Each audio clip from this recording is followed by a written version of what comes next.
Hey guys, how's it going? Welcome to my video on 10 tips that are lesser known to help you win laning phase more consistently.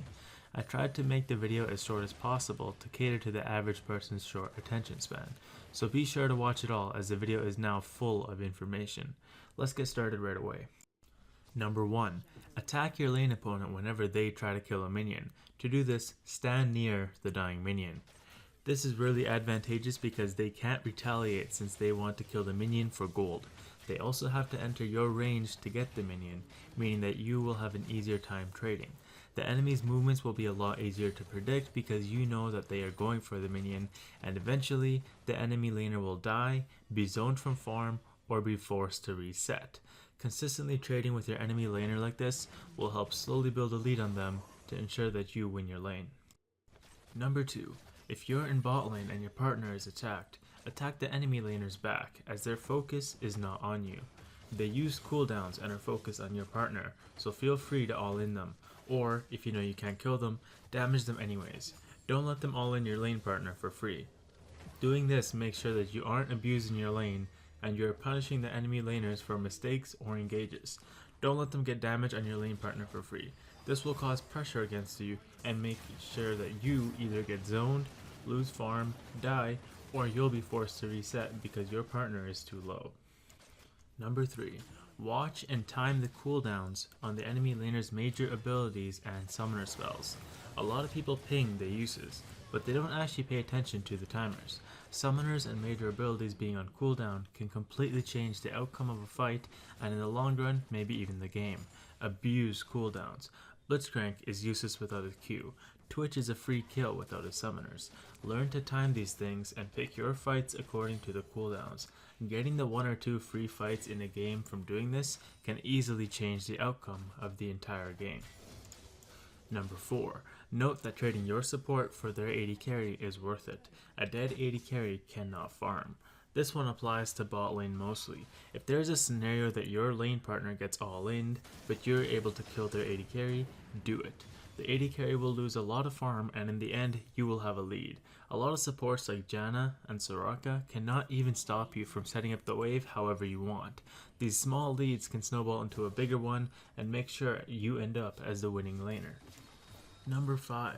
Pay attention of when they can kill you. How much damage can they burst you with? Do they have ignite? What ability will cause my death? Look at your health bar. Think of their abilities. How can they kill you? Do they have the damage to kill you in the state that you're at right now? Do you have your sums up? Pay attention to what situations will kill you and do your best to avoid them. Knowing what you need to look out for will make it a lot less likely that you will die to those things because they won't catch you off guard. 95% of the deaths are when you are caught off guard and when you are lower than full health. Be wary of your own health bar. Not dying and not giving the enemy team gold is just as effective as you getting gold yourself. Number 6. Get good at controlling waves. Push for level 2. If you know you can all in them, go for a hard zone by standing in front of your minions. Slow push and force them to step forwards for bad trades if a hard zone is too risky. Wave control is one of the main things to learn when you want to be more consistent in winning your lanes. I'm not going to go in depth because I want to keep the video short and there are already 100 guides out there for wave control, but I do want to emphasize the importance of it.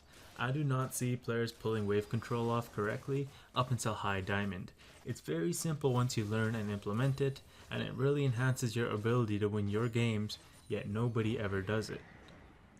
All that means though is that if you do it, you'll have a significant advantage over the others in your elo, assuming you're not already high diamond.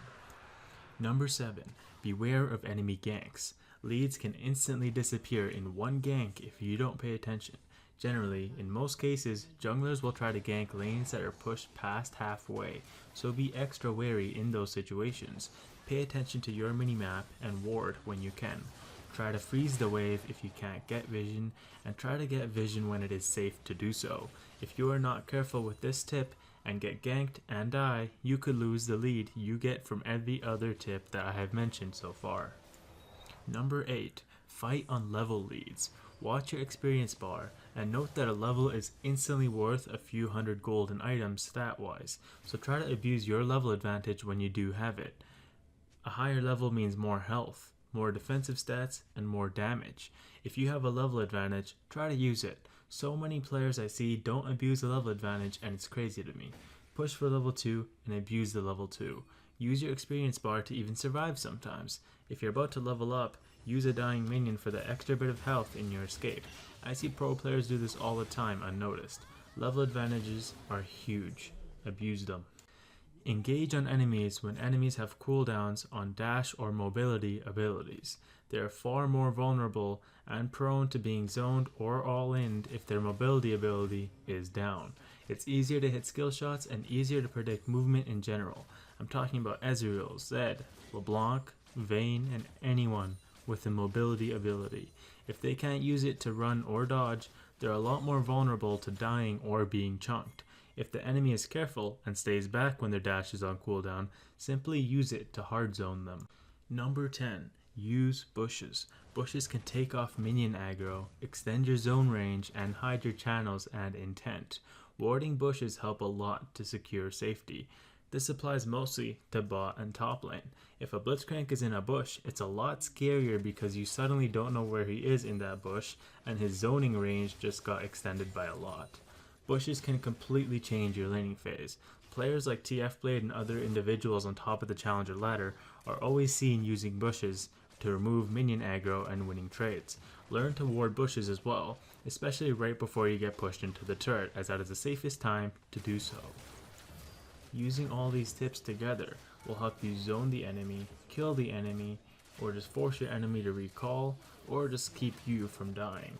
These build small leads that help you eventually snowball into bigger ones and, in the end, cause you to win your lane. None of these will be useful though if you do not do it right. Make sure not to die when you're trying to zone the enemy.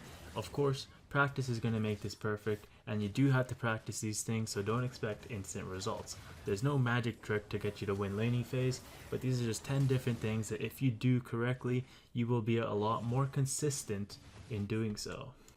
Anyways, that's my 10 tips. I hope they helped, and if you have trouble understanding any of them, which I would get as there are some terms that went unexplained and as expected knowledge, feel free to leave a comment below and I will get back to you as soon as I can. Thanks for watching, best of luck on the Rift.